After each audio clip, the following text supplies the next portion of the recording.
কেন্দ্রীয় সরকার সদ্য সংসদে যানবাহনের নতুন মোটর আইন হিট এন্ড রান বিল পাশ করেছে। আর এই আইন প্রত্যাহারের দাবিতে গোটা দেশের সাথে ত্রিপুরা রাজ্যের যান চালকরাও প্রতিবাদে সামিল হয়েছেন। সড়ক যান দুর্ঘটনায় সম্প্রতিকালে পার্লামেন্টের উত্থাপিত নতুন হিট এন্ড রান বিল 2023-এর বিরুদ্ধে প্রতিবাদ কর্মসূচি চলছে।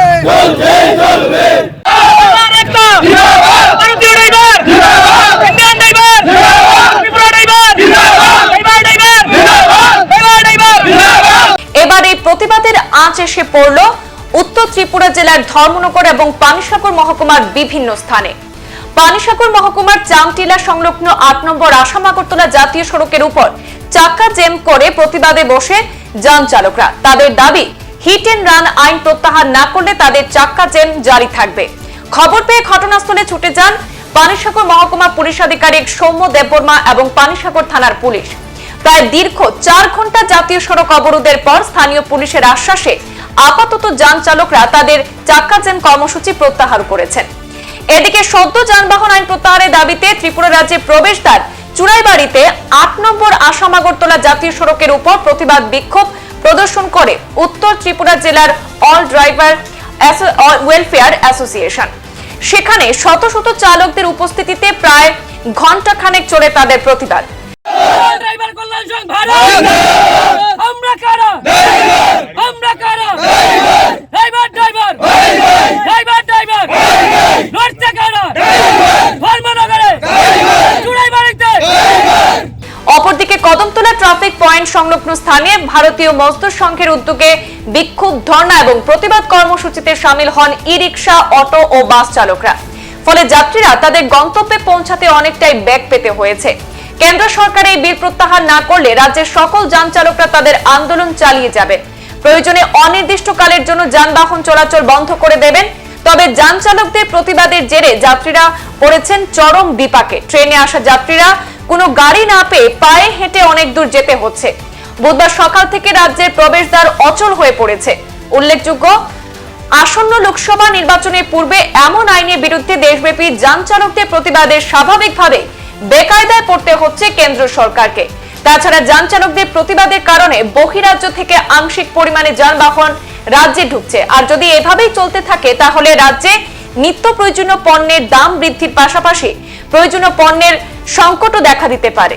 যে কারণে কোনো এক সময় সত্যযুগ, ক্রেতাযুগ, দাবরযুগ ছিল। ওই সময়ে রাম যখন রাজ্য যেসব পরিচালনা করতো, রাম যেসব রাজ্য হয়েছিল, ওই রাজ্যের যেসব রাম যখন রাজা হয়েছিল সেরকম আমরা রাজা মোদিজিকে মানি। আর এই মোদি যদি রাজা হয়ে থাকে প্রজাদের দুঃখ তো হতেই পারে না। আর যেই কারণে সীতামাতাকে এই রাম প্রজাদের দিকে দেখে, লক্ষ লক্ষ হাজার হাজার প্রজা ছিল সেই রাজ্যের মধ্যে, সেই প্রজাদের দিকে দেখেই রাম কিন্তু সীতাকে নিজের পত্নীকে বনবাসে পাঠিয়ে দিয়েছেন। কার জন্য? প্রজাদের দিকে দেখে। আর আমাদের রাম যদি মোদি হয়ে থাকে, আমরা প্রজাদের এত দুঃখ দুর্দশা কেন আসতো? আমরা ড্রাইভাররা কত কষ্ট পরিশ্রম করে সে মাল বহন করে এক রাজ্য থেকে অন্য রাজ্যে নিয়ে আসে কার কারণে? আমার পেটের জন্য। হাজার হাজার লক্ষ লক্ষ লোকে বুক করে।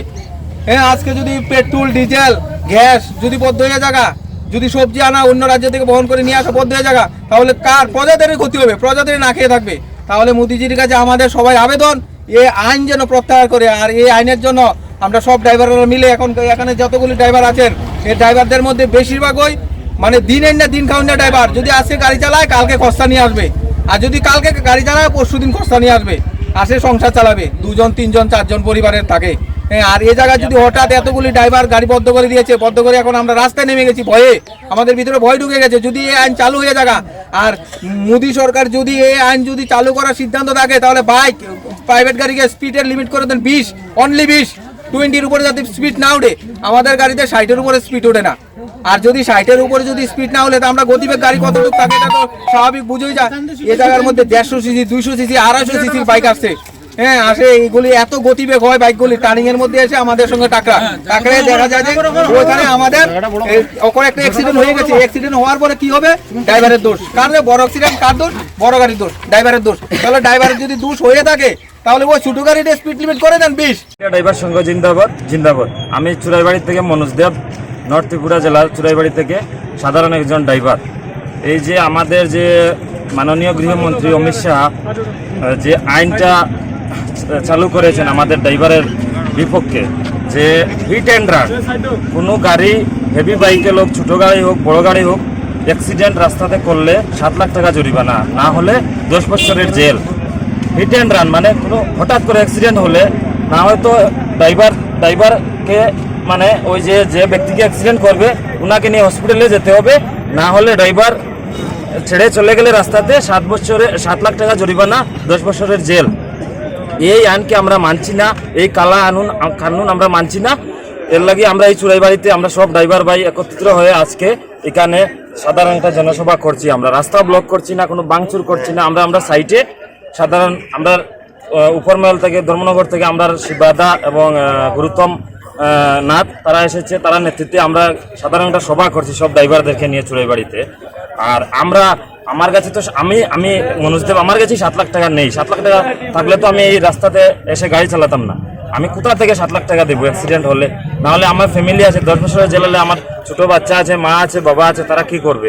এখন কি চান আপনারা, কি চান? আমরা চাই এই কালা কানুনটা সরকার যেভাবে এনেছে এইভাবে আবার ব্যাক করার জন্য। আমরা এই আইনটা মানছি না, মানবো না, মানছি না। অনেক কম, কারণ হলো যে ওই কেন্দ্রীয় সরকারের আনা হিট অফ রান যে আইনটি আনা হয়েছে, তার জন্য গাড়ি ঘোড়া অনেক কম আসছে। ড্রাইভাররা হয়তো কোনো জায়গাতে ওই ধর্ণা দিয়ে বসে আছে, তাই গাড়িগুলোই কম আসছে বর্তমানে। সংবাদ এই পর্যন্তই, ফিরছি পরবর্তী অন্যান্য আপডেট নিয়ে। ধন্যবাদ।